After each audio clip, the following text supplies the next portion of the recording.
নরম তুলতুলে গোলা রুটি বানানোর জন্য নিয়ে নিয়েছিলাম একটা পাত্রে একটু ময়দা আর একটু আটা আর একটুখানি তোমার পেঁয়াজ কুচো। তোমরা যারা পছন্দ করো একটু ভেজিস, তারা ভেজিস তোমাদের নিজের পছন্দ মতো দিতেই পারো। আমি নিয়ে নিয়েছিলাম একটা ডিম আর একটু সামান্য জল।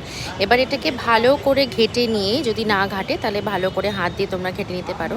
তারপর তাওয়াতে নিয়ে নিয়েছিলাম একদম সামান্য একটুখানি সাদা তেল দিয়ে ভালো করে এরকম দেখো ধোসার মতো তোমরা গোল করে ভালো করে নিতে পারো। তারপর উল্টিয়ে পাল্টিয়ে নিলেই গোলা রুটি তোমাদের রেডি, একেবারে সুন্দর নরম তুলতুলে। আর এটা বানাতে কিন্তু লাগে মাত্র 5 মিনিটস, কারণ কি এটা সব থেকে ইজি রেসিপি। তোমরা ব্রেকফাস্ট অথবা ডিনার করতে পারো এবং ভীষণ হেলদি এটা। কেউ যদি তোমরা পুরো ময়দার খেতে চাও তাহলে ময়দারও খেতে পারো, কিন্তু আমার ময়দা যেহেতু স্যুট করে না তাই জন্য আমি আটা ময়দা মিশিয়ে করি।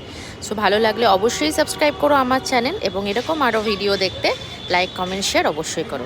টাটা।